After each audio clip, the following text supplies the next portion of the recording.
গাইবান্ধায় এবার রোপা আমনের বাম্পার ফলন হয়েছে। মাঠে মাঠে পাকা ধান দেখে চোখ জুড়িয়ে যাচ্ছে কৃষকের। বিঘা প্রতি গড়ে 10 থেকে 12 মণ ধান ঘরে তুলতে পারবেন বলে আশা তাদের। ইতিমধ্যে অর্ধেকেরও বেশি ধান কাটা হয়েছে, মাড়াইয়ের কাজও চলছে পুরোদমে। তবে দাম নিয়ে হতাশ তারা।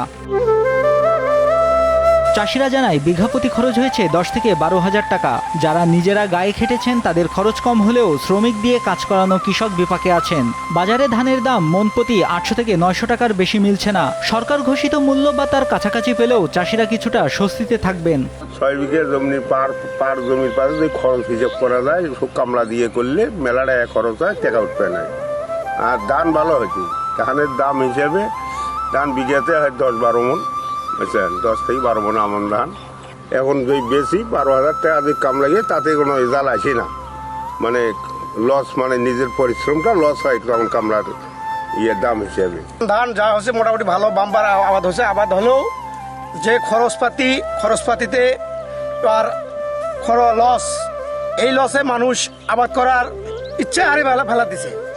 আমাদের ধান করে তো লাভ হবেই না, কিন্তু বাধ্যতামূলক করতে হয়।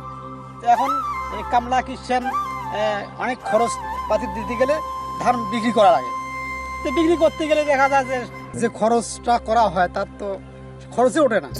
আমাদের তো খুব একটা বসাচ্ছে হলো ডিলারদের। আমরা অত কষ্ট করি আর ধান ক্ষেত অত যত্ন করে করতেছি, পোকা লাগে, পানি ছাঁচার লাগে, অনেক কষ্টর পরে ধানটা আনার লাগে। আনি আমরা খুব একটা রেটে বেচতে পারি না।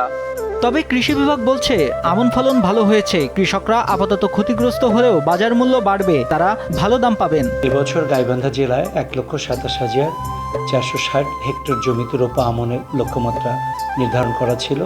1,27,460 হেক্টর এর লক্ষ্যমাত্রার বিপরীতে 1,29,720 হেক্টর জমিতে আমাদের রোপা আমন ধান অর্জিত হয়েছে।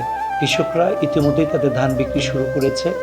একেবারেই মাঠে ধান খেতে যে কৃষকরা কিছু ধান বিক্রি করছে সেটি 800 থেকে 900 টাকা বিক্রি হচ্ছে, কিন্তু সেই ধানটি ময়েশ্চার কমিয়ে বাজারে এই মুহূর্তে বিক্রি হচ্ছে 1000 থেকে 1100 টাকা। রোপা আমন ধান সংগ্রহের লক্ষ্যমাত্রা ধরা হয়েছে 4,468 মেট্রিক টন। আমরা আশা করি এই আগামীকাল যে রোপা আমন ধান সংগ্রহের যে আবেদনের সর্বশেষ তারিখ, কালকে আবেদন সমাপ্ত হলেই আগামীকালে লটারি হবে এবং আগামী পরশুদিন থেকে ধান ক্রয় শুরু হবে। এতে করে কৃষকদের ধানের যে বাজার মূল্য সেটি আরও বৃদ্ধি পাবে। গাইবান্ধা জেলায় এবার 5,70,000 মেট্রিক টন ধান উৎপাদিত হয়েছে। সরকারিভাবে 4,468 মেট্রিক টন ধান সংগ্রহ করা হবে। গাইবান্ধায় 7 উপজেলায় কৃষকরা অনলাইন অ্যাপের মাধ্যমে আবেদন করার পর লটারি করে খাদ্য গুদামে ধান দেওয়ার সুযোগ পাবেন তারা। নিউজ ডেস্ক, দেশ টিভি।